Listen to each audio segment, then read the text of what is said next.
Senate बनने के chances किसके हैं? बिलाल भाई, मेरे हिसाब से तो अलबत्ता मैं आपको सही बात बताऊं, जो सही बात है वो मैं आपके सामने शेयर करूं। जी जी। मैं इस हवाले से तो बिल्कुल ये बनेगा वो बनेगा इस हिसाब से मैंने नहीं देखा है। अच्छा। अलबत्ता सेनेट का जो चेयरमैन है पाकिस्तान तहरीक इंसाफ से होगा, और मैं नामों के हिसाब नहीं लगाया बिला वजह गलत बात करूं। आपको पता है मैं गंजी और खुल के बात करता हूं जी। मैं आपसे कहूंगा ये बनेगा वो बनेगा नहीं। अलबत्ता मुस्लिम लीग नून और पीपल पार्टी को सेनेट में शिकस्त होगी पाकिस्तान तहरीक इंसाफ का, और इत्तेहादियों का नामजद करदा सेनेट का जो है वो चेयरमैन बनेगा। लेकिन इसमें आगा बिश्ती ये भी मद्देनजर रखना कि पीपीपी की जब हम बात करते हैं या नून लीग की बात करते हैं तो वो पीडीएम है, उसमें 11 सियासी जमातें हैं यार। देखिए उसमें छोटी छोटी जमातें तो है, इसमें तो कोई शक नहीं है। सब मिलाकर के भी अगर मैं हिसाब लगाऊं तो सेनेट का चेयरमैन पाकिस्तान तहरीक इंसाफ और उनके इत्तेहादियों का मुझे नजर आता है। और अलबत्ते मैं गलत बयान करूं, इन दोनों के बारे में मैंने हिसाब लगाया, ऐसे कुछ मैंने चेक नहीं किया है। अलबत्ते मैंने ये जरूर देखा है कि सेनेट के चेयरमैन किस जमात का है। आपको लगता है कि आने वाले वक्त में कोई इत्तेहादी मेरे कप्तान को छोड़ेगा या जमीर जागेगा?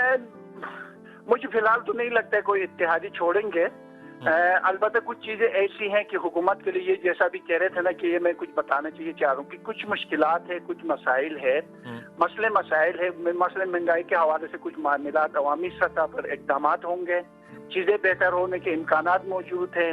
बाकी रहेगी हमारे बहस है इमरान खान रहेगा नहीं रहेगा, सेनेट के चेयरमैन कौन यानी किसकी बनेगी, तो ये मैं आपको जिम्मेदारी से कह रहा हूँ कि ये बात मैं अपनी इल्मी राय होगा पीटीआई का जो है वो इमरान खान का नजर आ रही है सेनेट में। ठीक हो गया, ठीक तो हो गया। इसके मतलब ये है कि सेनेट के चेयरमैन भी जो है वो इमरान खान के नामजद करदा हो, चाहे वो शेजिरानी हो या कोई ठीक होगी बात, हो सके सैफुल्लाह नियाज़ी भी हो। वो संजरानी को उन्होंने नॉमिनेट कर दिया ना, वो वही आप गिलानी साहब के साथ मुखालिफ खड़े हों पे कोई नजर नहीं आता। बहिश्ती, आपको जो बड़े बड़े लोग हैं बाकी जमातों में, मरियम नवाज हैं, शहबाज शरीफ हैं, हमजा शहबाज हैं, गिलानी साहब हैं, बिलावल भुट्टो हैं, जरदारी साहब हैं, आपको इन लोगों का मुस्तकबिल आने वाले 5 सालों में सियासी तौर पे कैसा लगता है? क्योंकि हमारे यहाँ दोनों ओपिनियंस आ गए हैं, जवाल पजीर भी और अरूज में भी, तो आप क्या कहेंगे? देखिए इनके जो सियारे और सितारे, हम एक तो हम सियारे देखते एक तो हम सितारे देखते हैं। अच्छा। इनके सितारे और सियारे दोनों इल्जामात के जद में रहेंगे, मसले मसाइल में रहेंगे, मुश्किलात में रहेंगे। ठीक। साथ साथ अपने जो सियासी सितारे है वो उनका अपनी समत आगे बढ़ता हो जाएगा, और आगे जाकर और शहबाज शरीफ को भी जेल की हवा खानी पड़ेगी, इनके खिलाफ मुकदमात आ जाएंगे, हमजा शहबाज भी, बल्कि मरियम के भी आगे जाकर जनाबली मुकदमा चलेगा।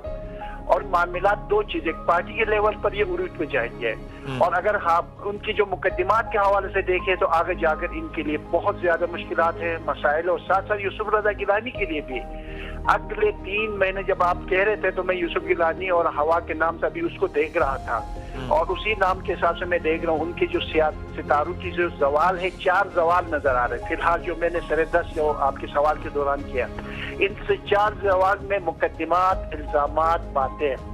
हाँ, एक चीज इसके अंदर मौजूद है, वो एक सितारा है जुल्फ, एक सितारे कहते हैं जुल्फ, जाल वाव लाम है के साथ एक सितारे है, वो सपोर्ट करता है, ये इसकी किस्मत और हुक्मरानी के सितारे के करीब है। तो इससे लगता है ये कि ये अपनी जो ये सीट है इसको आगे लेके जा सकता है, कोई मामलात बेहतर कर सकता है, बेहतर से बेहतर के तरफ जाने के इम्कानात है। अलबत्ता दीगर तरफ जब उनके मुकदमात या दीगर इल्जामात के जद में देखे तो आगे उनके भी मुकदमात और सही मालूम उसके इंतजार में है, आगे उनके लिए भी मसाइल खड़े होने के इम्कानात। बहिश्ती, आपको नवाज शरीफ साहब वापस आते नजर आते हैं? नहीं, मुझे नहीं आता नवाज शरीफ नजर आते हुए भी नजर नहीं आते, और कभी इक्तिदार में भी आते हुए नजर आते, कम से कम 1 साल तो ये 2021 में आते हुए मुझे नजर नहीं आते आगे, और अभी इक्तिदार में भी बिल्कुल नहीं आ रहे जी। ओ शाबाश है। तो आपको लगता है कि अगली जो सियासत होगी वो पीटीआई की पॉलिटिक्स के अलावा क्या हो सकती है? देखिए अगली जो सियासत है कि खान साहब ने अपने जो अहसन इकदाम किए उनके तरफ खेलेगा, और वो सियासत यही होगी, चोरों के जो पकड़ दगड़ करप्शन के हवाले से करेगा, जो गरीबों के लिए उसने इकदाम किए, खाने पीने की जो चीजें लोगों के लिए रहने के लिए दार सुकून बनाए हैं। और मजीद आगे जाकर मैं आपको यकीन से कहता हूँ, जुलाई और अगस्त के बाद आप देखेंगे पाकिस्तान में महंगाई नीचे आने शुरू हो जाएगी, पेट्रोल की कीमतें भी नीचे आने शुरू हो जाएगी, बहुत बेहतरीन इकदाम हो जाएंगे। और साथ एक और बात बताओ, हम लोग इशारों में कहते हैं कि जी हमारी जो पसे ताकत है, हम की फौज की तरफ इशारा करते हैं, कोई फौजी मुदाखलत नहीं है, कुछ भी नहीं, हमारी फौज अपने कानून और आइन के अंदर रहते हुए आगे बढ़ रही है। ठीक हो गया, ठीक हो गया। आप कह रहे हैं कोई मार्शल का कोई चांस नहीं है, फौज जो है वो बाहर रहेगी, और ये असेंबली भी रहेगी बिलाल भाई, असेंबली के लिए भी कोई मसला नहीं टूटेगी, मैं आपको पहले किया। और नेक्स्ट चला लेना, कल के बाद परसों हमारा प्रोग्राम दोबारा रखिएगा।